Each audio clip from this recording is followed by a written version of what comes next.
الحق من ربك فلا تكن من الممترين.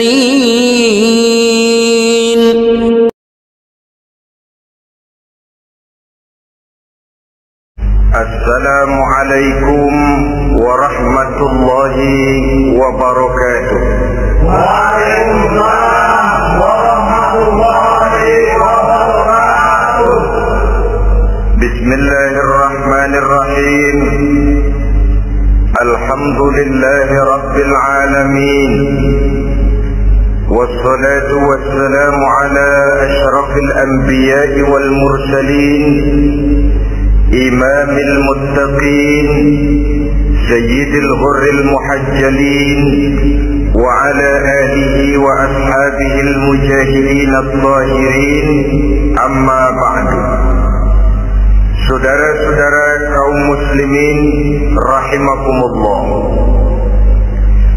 sesungguhnya gaya hidup seseorang sangat ditentukan oleh cara bagaimana dia memandang hidup ini.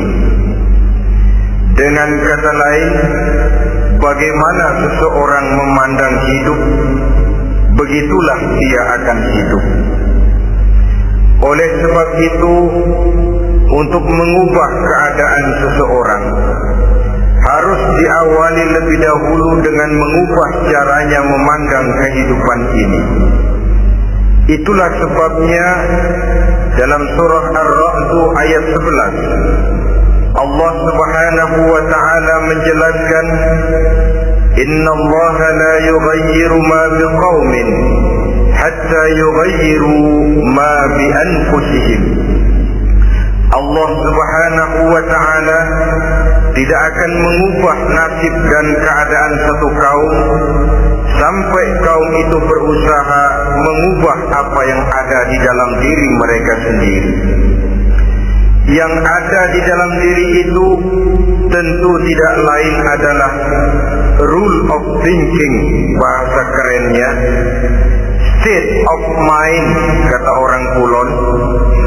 Cara berpikir, cara memandang kehidupan yang akan sangat mewarnai cara orang menjalani kehidupan itu sendiri. Oleh karena itu, pada pertemuan kali ini kita akan membicarakan tentang dasar dan tujuan hidup dari seorang muslim di dalam kehidupan ini.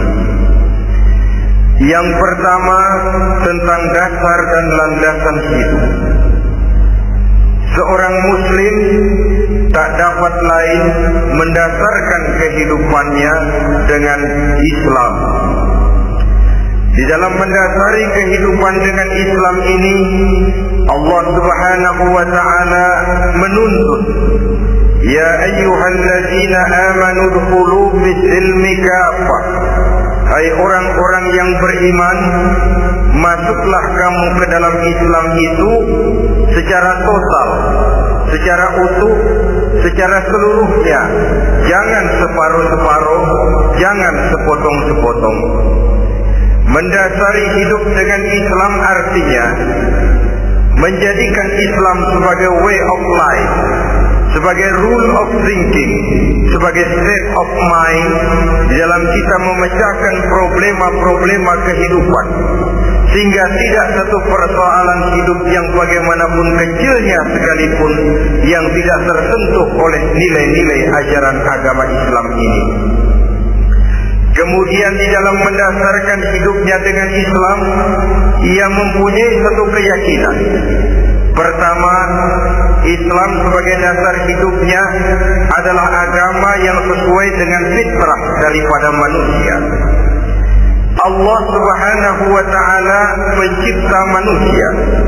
Allah Subhanahu wa ta'ala yang menurunkan agama Islam. Oleh sebab itu, tentu saja seluruh konsepsi Islam ini sudah diukur sedemikian rupa sesuai dengan kemampuan yang dimiliki oleh manusia. Secara logika bisa kita katakan, pabrik mobil di Jerman misalnya bikin mobil namanya Mercy. Seiring dengan itu dikeluarkannya buku petunjuk. Mobil ini bernama Mercy, kecepatan maksimal sekian ratus kilometer per jam, daya angkutnya sekian ratus kilogram. Kalau rusak memperbaikinya ini, onderdilnya itu umpamanya. Karena pabriknya yang bikin mobil, lalu pabriknya juga yang mengeluarkan buku petunjuk, tentu buku itu sesuai benar untuk mobilnya. Dan logika mengatakan tidak bisa kita punya mobil Mercy rusak, kita perbaiki dengan menggunakan buku petunjuk yang dikeluarkan oleh pabrik mobil Fiat. Tentu saja mobil makin rusak, acak-acakan dan tidak karu-karuan. Ini artinya, jikalau manusia ingin baik, jikalau manusia ingin mencapai sesuatu yang bernama bahagia, dia harus mengikuti petunjuk yang dikeluarkan oleh yang menciptakan manusia. Dan petunjuk-petunjuk itu telah turun dalam satu konsepsi yang bernama Islam, yang sesuai dengan fitrah manusia. Yang kedua, oleh karena keyakinannya bahwa Islam sesuai dengan fitrah manusia, ia pun berkeyakinan bahwa Islam adalah agama untuk seluruh manusia, universal. Walaupun ia diturunkan di tanah Arab, tetapi ia bukanlah agama hanya untuk orang Arab semata-mata. Keyakinan ini perlu ditegakkan kembali. Oleh karena akhir-akhir ini muncul pendapat-pendapat yang menganggap seolah-olah agama itu barang impor. Persilahkan saja kalau memang itu merupakan keyakinannya, tetapi menganggap agama sebagai barang impor sungguh merupakan satu kekeliruan yang sangat besar. Bahwa Arab sebagian besar memang Islam, jelas. Tetapi Islam bukannya Arab, itu pun harus kita akui. Kita bisa menjadi Muslim yang baik tanpa perlu menjadi orang Arab. Dengan kata lain, kita bisa menjadi Muslim yang baik dengan tetap menjadi warga negara Indonesia yang baik. Bahwa Al-Quran diturunkan dalam bahasa Arab oleh karena memang ia turun di tanah Arab. Buktinya apa? Walaupun Quran dalam bahasa Arab, tidak satu pun ayat Quran yang ditujukan kepada orang Arab semata-mata. Tidak ada ayat ya ayyuhal arabiyun, hai orang-orang Arab. Tidak ada. Yang ada malah ya ayyuhan nas, wahai manusia.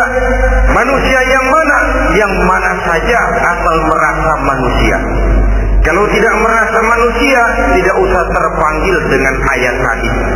Maka dalam mendasari hidup dengan Islam, kita berkeyakinan Islam adalah agama untuk seluruh manusia. Yang ketiga, di dalam mendasari hidup dengan Islam, kita berkeyakinan Islam adalah agama terakhir yang diturunkan kepada Rasul terakhir. Tidak ada Rasul dan Nabi sesudah Nabi Muhammad, dan tidak ada agama lagi sesudah agama Islam. Dasar-dasar keyakinan ini melembaga dalam pribadi kita, membentuk satu keyakinan yang mendasari kehidupan ini, sehingga tidak satu problema yang bagaimanapun kecilnya dalam kehidupan yang tidak tersentuh oleh nilai-nilai Islam. Sejak kita tidur sampai kita bangun tidur, bahkan tidur itu sendiri, dan seluruh kegiatan kehidupan yang kita laksanakan dalam 24 jam, tidak satu pun yang tidak tersentuh oleh nilai-nilai Islam. Inilah pandangan hidup Muslim. Jawaban seorang Muslim terhadap problema-problema kehidupan yang dihadapinya, yang di dalam menjawab problema itu ia Islam oriented, berorientasi kepada nilai-nilai Islam. Apa kata Islam tentang pekerjaan yang dihadapinya? Halal kata Islam, halallah dia katakan. Haram kata Islam, haram dia katakan. Islam oriented. Barometer dalam perbuatannya tidak lain daripada nilai-nilai Islam itu sendiri. Dan kemudian di dalam mendasari kehidupan dengan Islam, ia berkeyakinan Islam adalah satu-satunya agama yang benar. Bahasa kerennya, Islam is the single one, the true religion behind the God. Satu-satunya. Keyakinan ini kelihatannya subjektif, tapi memang inilah pokok daripada kehidupan beragama. Saudara-saudara kaum muslimin rahimakumullah, kalau itulah dasar daripada kehidupan kita sebagai muslim, apa yang menjadi landasannya? Kalau dasar hidup kita Islam, maka landasan hidup kita tidak lain adalah Al-Quran dan Sunnah Rasulullah Sallallahu Alaihi Wasallam. Dunia penuh dengan orang-orang besar, dan setiap orang-orang besar itu mempunyai ajaran-ajaran yang pernah jaya, pernah dikumandangkan, didengung-dengungkan, naik ke panggung sejarah untuk kemudian tenggelam. Satu ajaran hanya akan langgeng, satu ajaran hanya akan tahan lama apabila dia turun dari sumber yang serba mahal. Kalau dia turun dari manusia, maka sifatnya hanya musim. Yang namanya musim, saudara-saudara, namanya musim tidak bisa dilarang. Tapi kalau sudah selesai, habis sendirian. Itu musim namanya. Musim rambutan. Kalau datang musim rambutan, apa bisa dilarang? Gak boleh musim rambutan. Ya tidak bisa, dia akan tumbuh terus. Tapi manakala musimnya habis. Begitulah nasib dari ajaran yang nisbi, relatif dan temporer apabila dia bersumber dari manusia.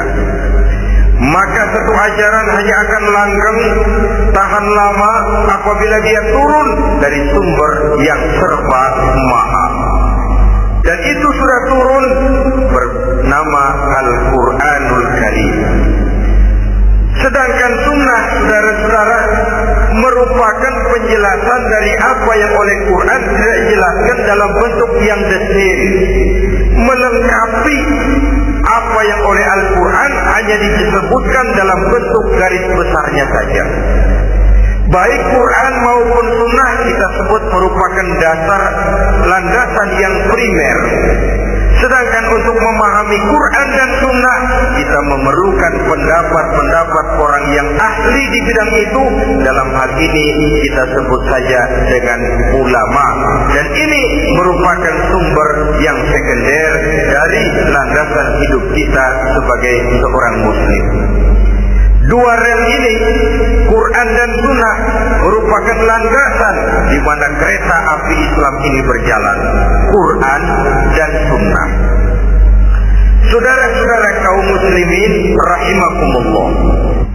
Oleh karenanya, marilah kita menjadikan Quran dan Sunnah ini sebagai imam di dalam kehidupan kita. Bukankah Rasulullah Sallallahu Alaihi Wasallam pernah memberikan pilihan? Man ja'ala al-Qur'ana amamahu qadahu ila al-jannah wa man ja'ala al-Qur'ana khalfahu saqahu ila an-nar.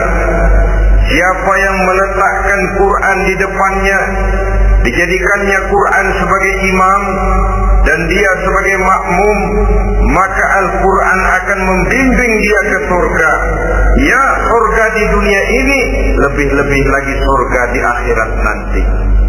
Sebaliknya, وَمَنْ جَعَلَ الْقُرْآنَ خَلْفَهُ, siapa yang meletakkan Quran di belakangnya, dia belakangi ajaran dan konsepsi Al-Quran, dia tinggalkan perintah-perintah Al-Quran, maka Al-Quran yang dibelakanginya itu akan mendorong dia ke neraka.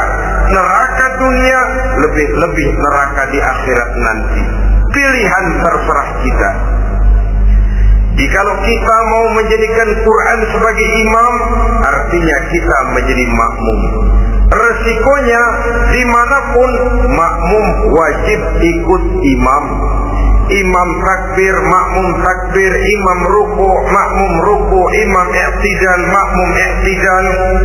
Jikalau Quran imam kita dan kita adalah makmum, maka itu berarti jikalau ke barat komando Quran, ke barat kita pergi.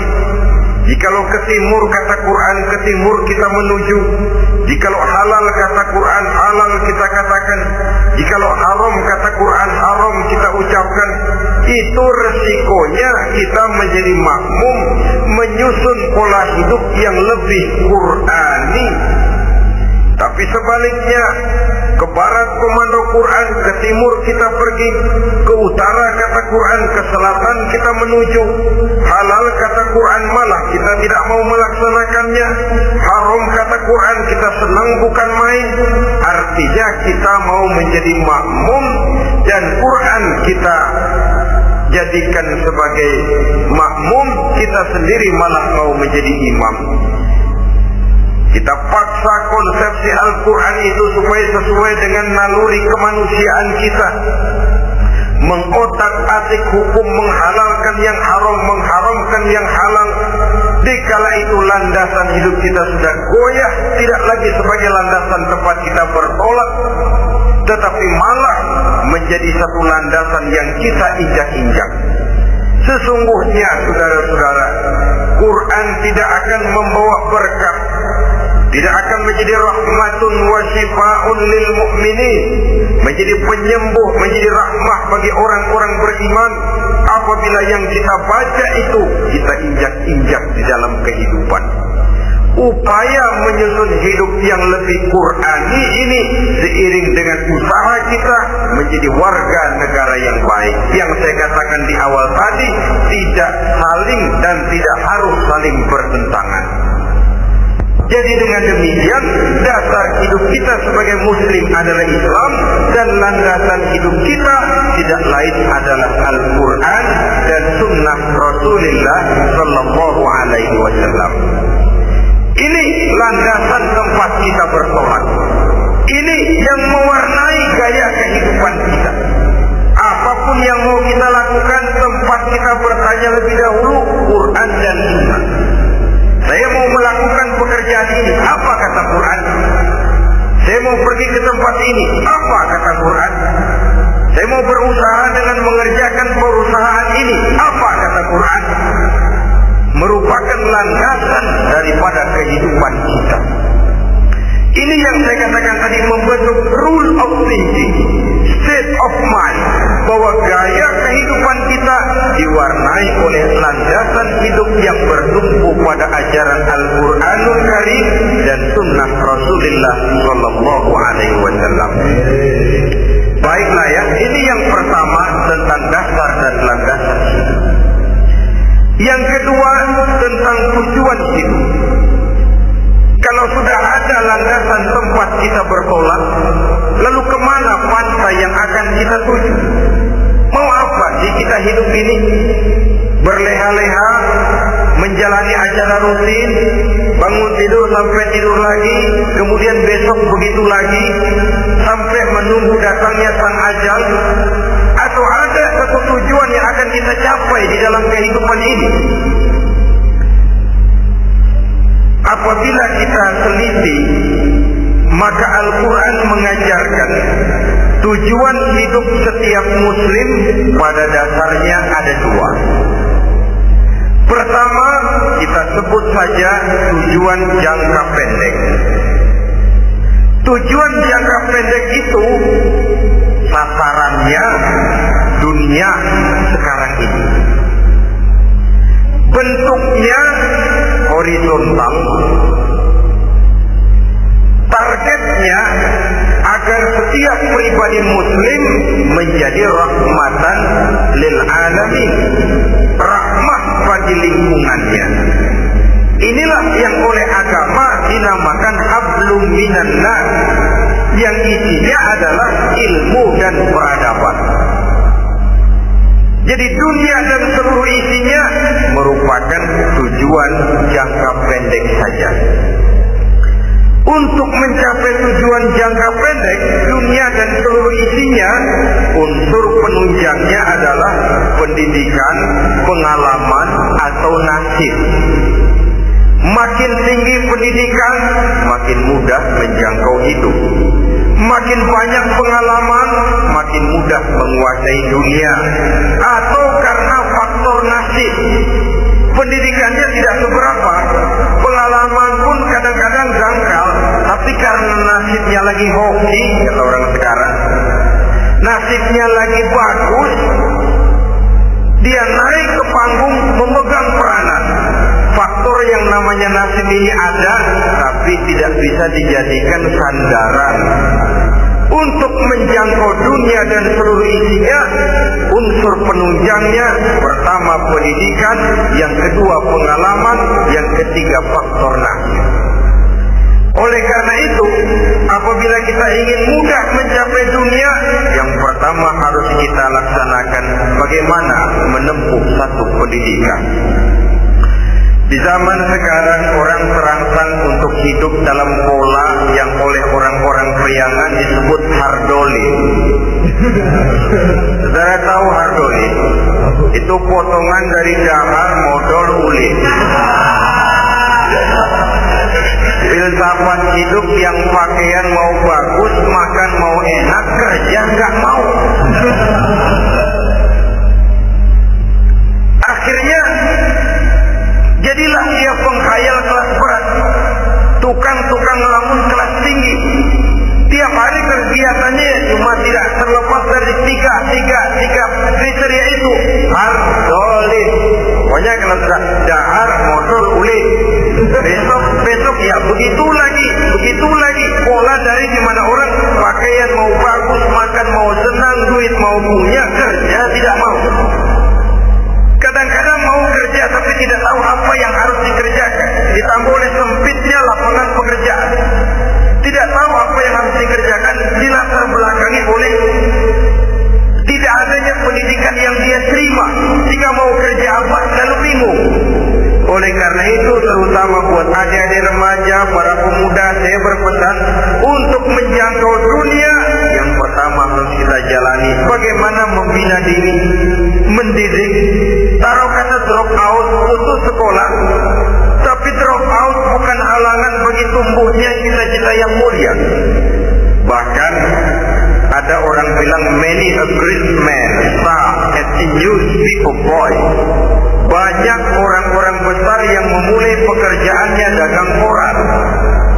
Putus sekolah bukan merupakan halangan bagi tumbuhnya cita-cita yang mulia.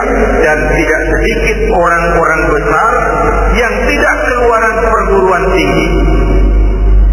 Tidak sedikit orang-orang besar yang tidak merupakan produk dari perguruan tinggi tertentu. Tapi kerajinannya belajar, banyak membaca, banyak bergaul, autodidak. Syukur kalau masih bisa menempuh pendidikan yang formal. Kekurangan ekonomi, kemiskinan keluarga jangan menjadi penghalang bagi tumbuhnya cita-cita yang tinggi untuk menempuh karier pendidikan yang baik. Ini memang baik, tapi bagaimanapun kata orang, lebih baik makan singkong beneran daripada makan roti ngimpi. Artinya jika memang perlu, lebih baik sekolah sambil dagang koran, nyemir sepatu, parkir mobil, daripada hardolin itu tadi. Tanpa prospek hari depan yang ada artinya. Dan pendidikan memang merupakan sesuatu yang baik. Tapi tanpa ini, rasanya kita akan sulit untuk menjangkau dunia tersisih di pojok-pojok kehidupan. Jangan lalu bilang, manusia kan rezekinya sudah dijamin oleh Allah. Ayam saja ada rezekinya, Allah. Tapi jangan lupa, cara ayam cari rezeki dengan cara manusia cari rezeki lain. Kalau ayam cari rezeki dari tahun atu, modalnya cuma ceker sama patok. Kalau ayam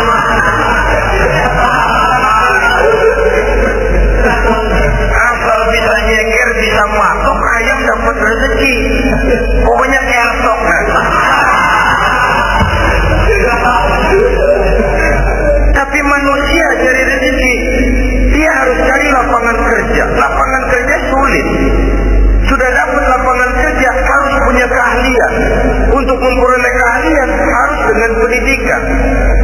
lagi dengan saingan-saingan karena pasaran tenaga kerja tiap tahun puluhan kalau tidak ratusan ribu pasaran tenaga kerja yang masuk lapangan kerja. Ini kenyataan. Semakin ke depan oleh tingginya tensi ekonomi, oleh persaingan hidup yang makin tajam, oleh makin menggejalanya pola pikir industrialis yang membuat manusia individu, nilai-nilai semacam ini akan terasa makin berat. Oleh karenanya, tanpa pendidikan sulit untuk menjangkau dunia. Yang kedua, pengalaman, tenaga expert. Sehingga orang mengatakan experience is the best teacher. Pengalaman adalah guru yang paling bijaksana. Dengan pengalaman kita makin dewasa. Dan orang sering mengatakan kegagalan hakikatnya adalah keberhasilan yang tertunda. Jangan takut gagal. Kalau itu akan mengantarkan kita kepada pola hidup yang lebih dewasa, lebih tegar, lebih sanggup menghadapi kesulitan-kesulitan. Dan faktor yang ketiga, nasib.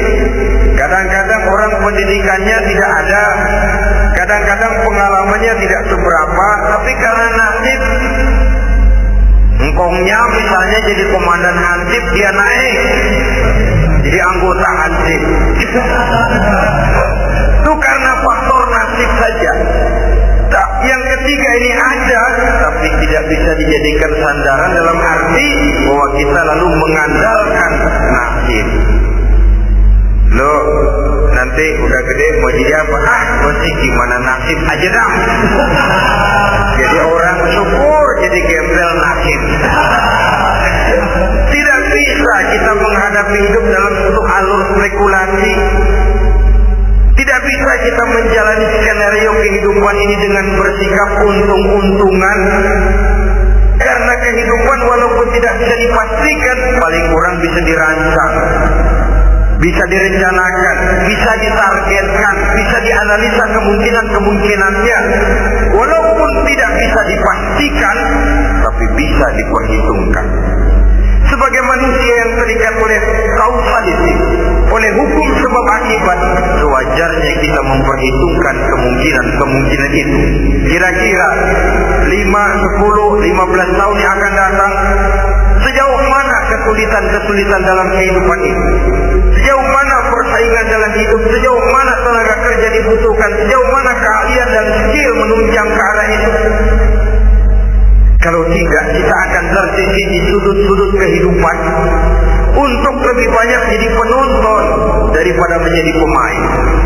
Padahal kita ingin jadi pemain, kita ingin atlet, kita ingin punya peranan karena kita oleh agama dituntut menjadi rahmatan lil alamin, menjadi rahmah bagi lingkungan di mana kita tinggal, mewarnai lingkungan, bukan cuma diwarnai oleh lingkungan itu sendiri.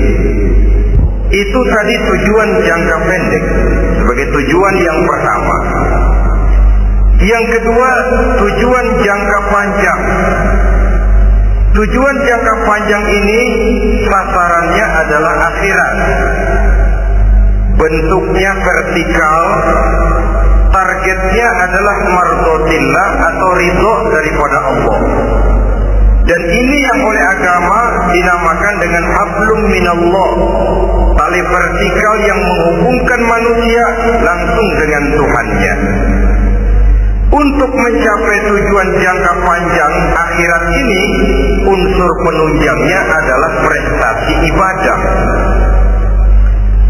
Kalau untuk tujuan jangka pendek, dunia dan seluruh isinya, pendidikan, pengalaman, dan nasib memegang peranan yang sangat penting, maka untuk akhirat, pendidikan, pengalaman, nasib tidak punya pengaruh banyak. Unsur penunjangnya adalah prestasi ibadah. Bagaimanapun tinggi pendidikan, bagaimanapun banyak pengalaman, tanpa prestasi ibadah, nol besar kita dalam pandangan Allah Subhanahu wa ta'ala. Saudara-saudara kaum muslimin rahimakumullah, itu sebabnya seorang muslim sholat, puasa, haji, zakat, yang kalaupun ada target dunia itu cuma side effect saja, sekedar satu efek sampingan. Target utamanya tetap tujuan jangka panjang, akhirat dan ridho Allah. Kenapa kita sholat? Untuk mencari ridho Allah. Kenapa kita laksanakan ibadah haji? Untuk mencari ridho Allah. Kita bangun di keheningan malam untuk mencari ridho Allah. Kalau ada akibat dunia, itu cuma akibat sekunder saja. Ada misalnya orang karena tekun ibadah rezekinya lancar, itu baru persekot, baru tanda jadi. Kadang-kadang persekotnya saja sudah nikmat kok, apalagi esnya, kontannya. Sebaliknya kalau ada orang rajin ibadah, rezekinya seret, jangan jadi alasan. Kok lu nggak sembahyang? Alah, tetangga gua rajin sembahyang melarang terus. Ya memang sholat itu bukan dengan target dunia, target akhirat, saudara-saudara. Oleh sebab itu, seorang muslim adalah seorang yang berpandangan luas, berjiwa lapang. Maksudnya apa? Tujuan jangka pendek dan jangka panjang ini harus dia raih kedua-duanya. Ini yang oleh Al-Quran diajarkan agar setiap muslim mencapai fid dunia hasanah wa fil akhirati hasanah. Kebaikan di dunia, kebaikan di akhirat, itu arti hasanah. Jangan macam orang dulu, punya istri dua pergi haji. Yang satu yang muda istrinya namanya Hasanah, yang satu namanya Khadijah. Waktu tawaf keliling Ka'bah, si suami ini nggak bisa doa apa-apa kecuali Rabbana atina. Tiap putaran Rabbana atina fid dunya hasanah wa fil akhirati hasanah. Putaran kedua Rabbana atina fid dunya hasanah wa fil akhirati hasanah. Ini istri tuanya yang namanya Khadijah dengerin aja. Akhirnya di satu saat dia colek suaminya, "Bang, mentang-mentang Hasanah bini muda disebutin melulu, saya dong disebutin dalam doa." "Iya dah, Bang, putaran selanjutnya." Suaminya blow on juga.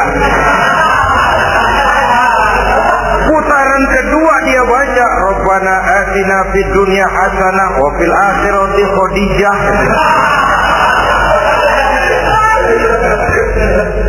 Saudara-saudara, itu makna refleksi daripada doa tadi itu, doa sapu jagat. Kita ingin fid dunya hasanah wa fil akhirati hasanah. Tujuan jangka pendek dunia tercapai, tujuan jangka panjang akhirat dan ridho Allah juga tercapai. Oleh sebab itu Al-Quran menjelaskan, wabtaghi fima atakallahu daral akhirah wa la tansa nasibaka minad dunya. Dengan karunia yang diberikan Allah kepadamu, carilah bahagia akhirat. Wa la tansa nasibaka minad dunya, tetapi jangan lupakan bagianmu dalam kehidupan di dunia ini. Cari akhirat, utamakan akhirat dengan tidak usah melupakan jasahmu di dunia. Kenapa saya katakan seorang muslim berjiwa besar? Sebab andai kata dia gagal mencapai tujuan jangka pendek, andai kata dia gagal di dunia, dan dia oleh Islam diajarkan jangan sampai gagal, tapi andai kata dia gagal, dia masih punya tujuan jangka panjang, akhirat dan ridho Allah. Dia masih bisa menghibur diri, biarlah di dunia kita sederhana, bahkan biarlah susah di dunia, asal di akhirat kita bahagia. Orang yang tidak punya pandangan hidup semacam ini, surgalah dunia ini. Segalanya telah tertumpu di sini. Bila umurnya selesai, ajalnya datang, selesai sudah surganya sampai di situ, dan dia tidak punya pengharapan lain di belakang itu. Maka seluruhnya bertumpu pada kehidupan di dunia. Padahal dunia seperti air laut, makin diminum makin haus, makin kering tenggorokan. Dunia yang diperturutkan menyeret manusia ke dalam lingkaran setan, terjebak dalam sifat yang namanya tamak bin rakus alias serakah.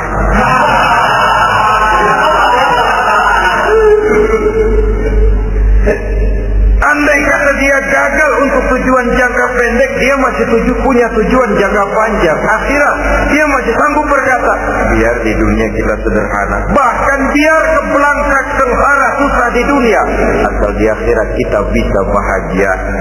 Kan masih ada harapan. Yang paling bangpak, paling rusak betul, sudah di dunia sengsara, di akhirat celaka. Jadi dunia rumahnya gubuk, pinggir kali miring, asal hujan bocor, utang selebar warung. Bayang kagak, gaji enggak, puasa enggak, saban malam miring mulu. Saudara hadirin yang saya hormati, lalu kapan mau bahagia kalau sudah di sini susah, di sana akan susah juga. Ini yang pertama, seorang muslim, seorang yang optimis, berjiwa besar, luas pandangan. Kegagalan dia dalam jangka pendek tidak menyebabkan dia melupakan tujuan jangka panjang. Yang kedua, positifnya apa? Cara dia mencapai tujuan jangka pendek diwarnai oleh keyakinan adanya tujuan jangka panjang. Dia memang benar cari harta, tapi karena dia yakin ada akhirat, Allah ridho apa tidak. Ini positifnya. Saya memang cari duit, tapi dengan cara ini Allah ridho apa tidak. Saya memang ingin berpakaian yang rapi, tapi dengan tidak menutup aurat begini, Allah ridho atau tidak. Saya memang bergaul menghormati teman, tapi terjebak dalam minuman keras karena menghormati teman, Allah ridho apa tidak. Ini orang yang punya tujuan jangka panjang.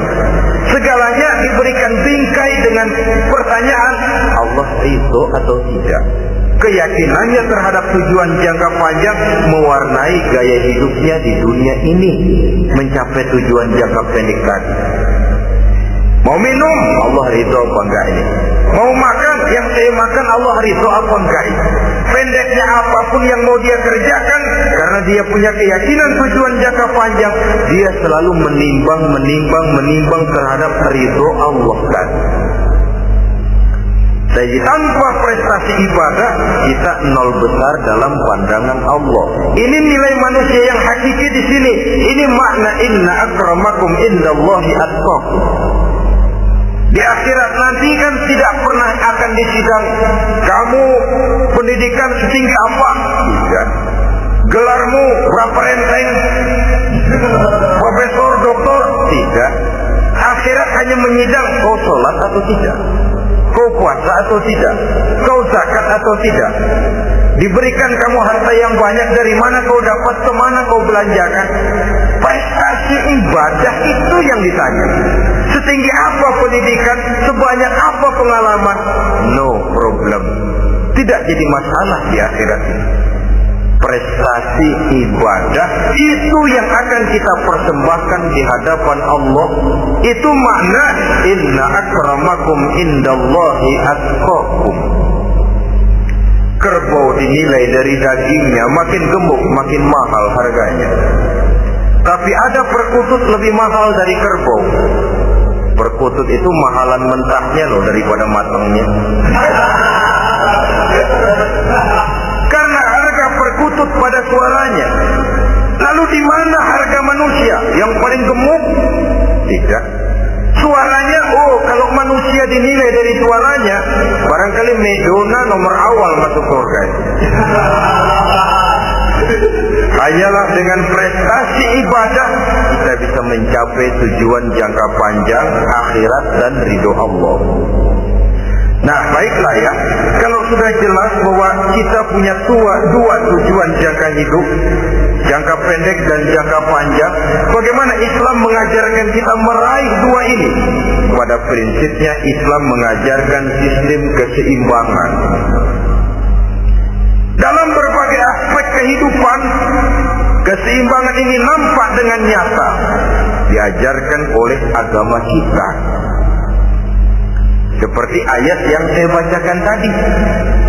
Dengan karunia yang diberikan Allah kepadamu, cari negeri akhirat, tapi jangan lupakan bagianmu di dunia ini.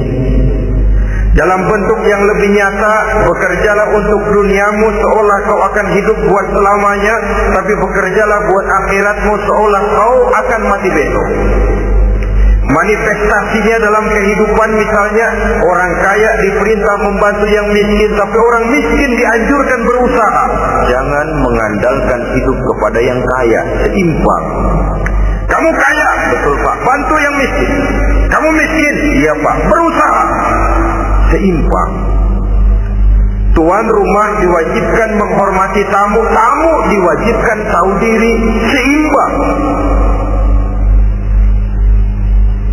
Jadi bagaimana kalau sudah kita bekerja di sawah, di ladang, di pasar, di kantor, anggap kita akan hidup selamanya agar timbul gairah kerja. Tapi kalau sudah sholat, anggap kita akan mati besok supaya timbul khusyuknya. Nah, titik tekannya di mana? Stresnya itu. Walaupun Islam mengajarkan sistem keseimbangan, tapi Al-Quran tetap menggarisbawahi walal akhiratu khairul laka minal, bahwa bagaimanapun seimbangnya, akhirat itu lebih utama daripada dunia. Bagaimana implementasinya? Kata orang-orang tua, kalau kita menanam padi, rumput pasti tumbuh, tapi nanam rumput jangan mimpi tumbuh padi. Maksudnya apa? Kalau satu perbuatan kita niatkan karena Allah, dunianya pasti ikut. Tapi kalau satu perbuatan diniatkan karena dunia semata-mata, akhirat akan hilang. Sebab itu, biasakanlah berbuat sesuatu baik untuk tujuan jangka pendek, lebih-lebih untuk tujuan jangka panjang dengan motif lillahi ta'ala.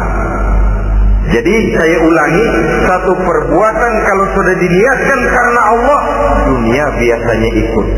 Tapi kalau diniatkan karena dunia semata-mata, akhirat akan luput. Padahal itu titik tekannya, walal akhiratu khairul laka minal ula. Saudara-saudara kaum muslimin rahimakumullah, ini tujuan hidup. Jadi landasan tempat kita bertolak sudah jelas, pantai yang akan kita tuju dalam kehidupan ini juga sudah nyata. Kita ingin mencapai apa yang dinamakan fid dunya hasanah wa fil akhirati hasanah.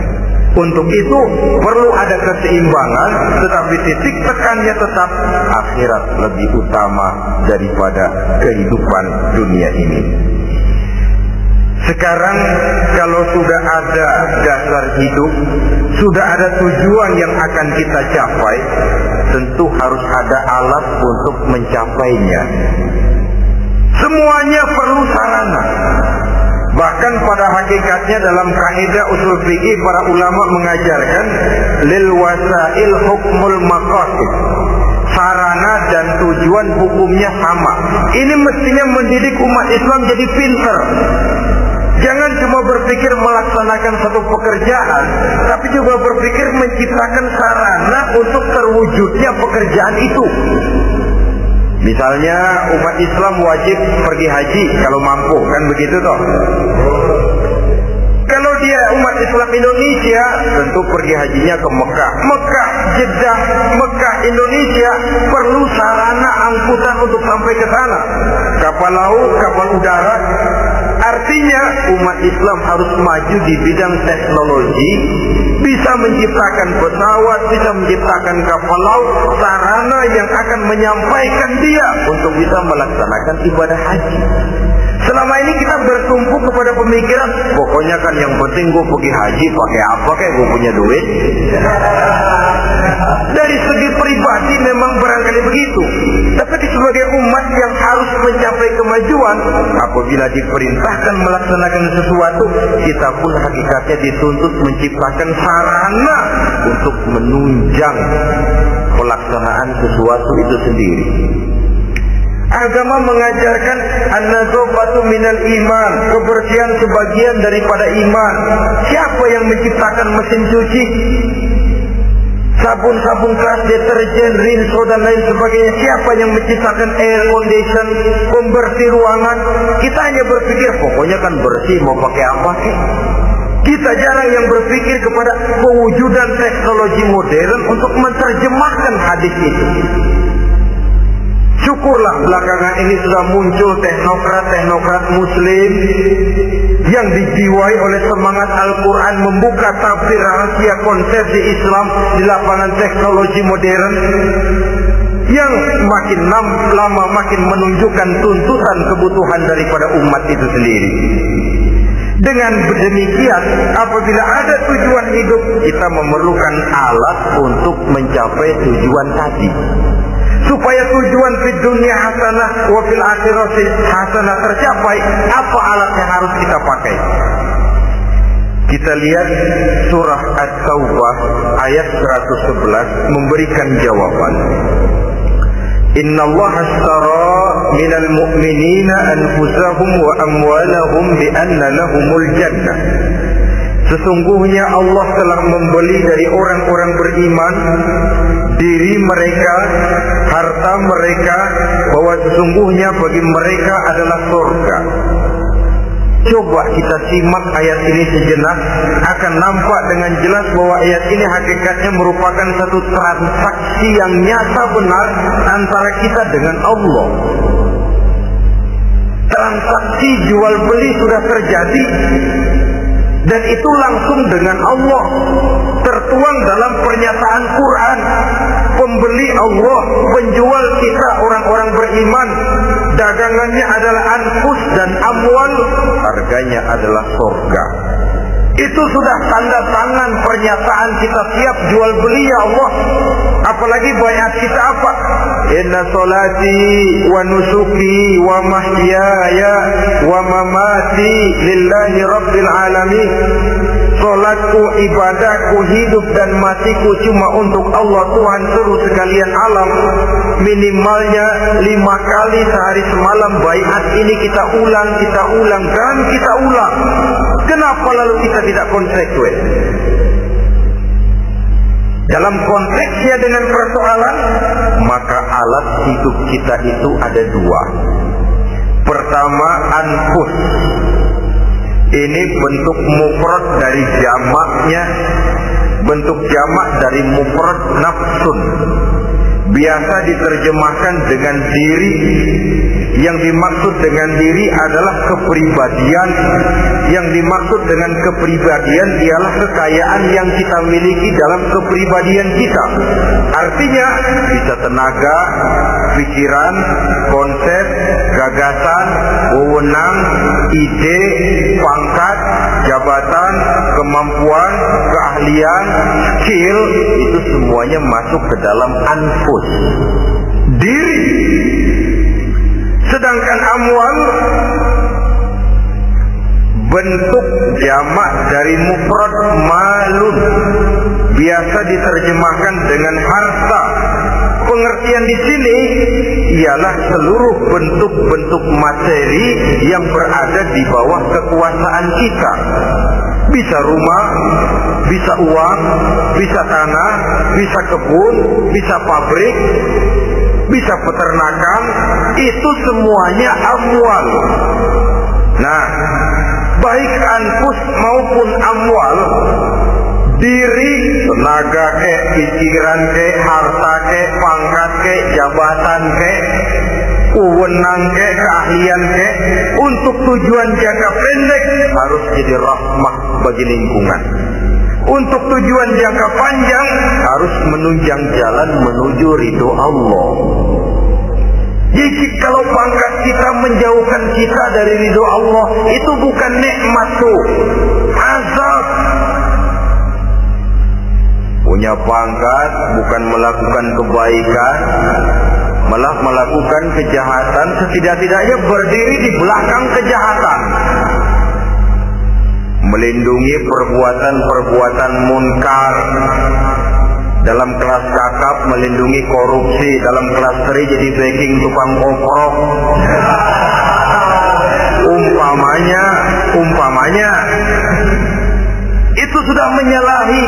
Alat tidak digunakan untuk mencapai tujuan, itu untuk tujuan jangka pendek. Lalu amwal, harta, uang, tanah, rumah, kebun, untuk tujuan jangka pendek harus menjadi rahmah bagi lingkungan. Sedang untuk tujuan jangka panjang, baik diri maupun harta harus menunjang jalan menuju ridho Allah, harus meningkatkan prestasi ibadah kita kepada Allah Subhanahu wa ta'ala. Malah yang namanya amwal ini tanggung jawabnya lebih berat loh, saudara.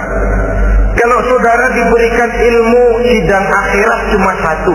Ilmu kau amalkan untuk apa? Saudara diberikan umur panjang, pengadilan akhirat cuma bertanya satu, umurmu kau habiskan di mana? Tapi saudara diberikan harta, pertanyaan akhirat dua, hartamu kau dapat dari mana? Kau belanjakan kemana? Dari mananya dan kemananya ditanya, depan belakang. Sebab kadang-kadang kan ada orang hartanya didapat dari jalan yang halal, dibelanjakan di jalan haram. Kerja peras keringat banting tulang setengah mati, begitu dapat duit beli buntutan,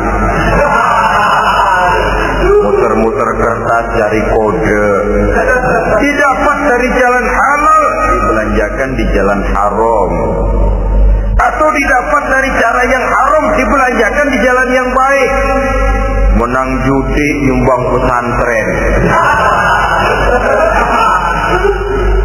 Nabi mengajarkan innallaha thayyibun la yaqbalu illa thayyib. Allah itu baik dan hanya menerima yang baik-baik saja. Tidak bisa mencuci kain dengan air najis. Kain akan tetap kotor. Saudara-saudara kaum muslimin rahimakumullah. Oleh karenanya masalahnya terpulang kepada kita, pandai-pandailah membagi orientasi. Suatu saat tenggelam kita dalam kesibukan dunia dan seluruh isinya untuk mencapai tujuan jangka pendek. Lain saat tenggelam kita memfanakan diri untuk mencapai tujuan jangka panjang, akhirat dan ridho Allah. Karena kehidupan ini bukan berjalan tanpa batas. Umur ini bukan satu karunia tanpa pertanggungan jawab. Satu saat setuju atau tidak, rela atau terpaksa, kita akan sampai kepada garis finish daripada perjalanan kehidupan dunia ini. Yang memang merupakan satu perjalanan panjang, a walking tour. Kata orang Kulon, a walking tour, satu jalan yang demikian jauhnya.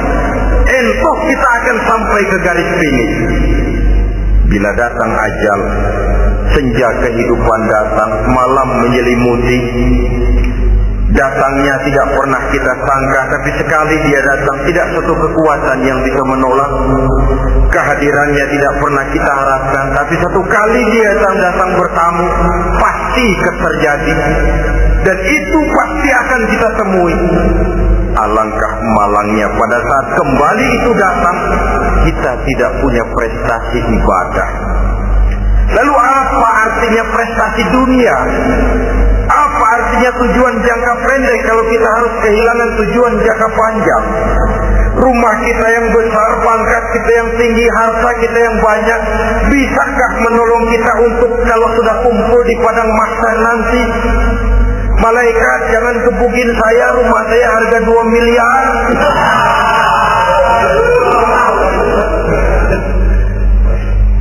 Sudahlah malaikat, damai saja, itu Rolls Royce saya. Pakai saja malaikat, pakai. Kata malaikat, gue budak, gue gak butuh gituan.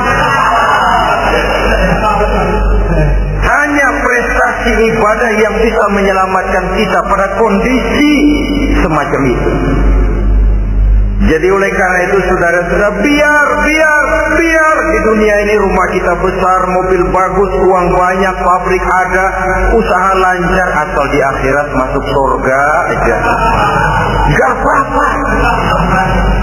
Daripada di dunia sengsara, di akhirat neraka, senangnya kapan?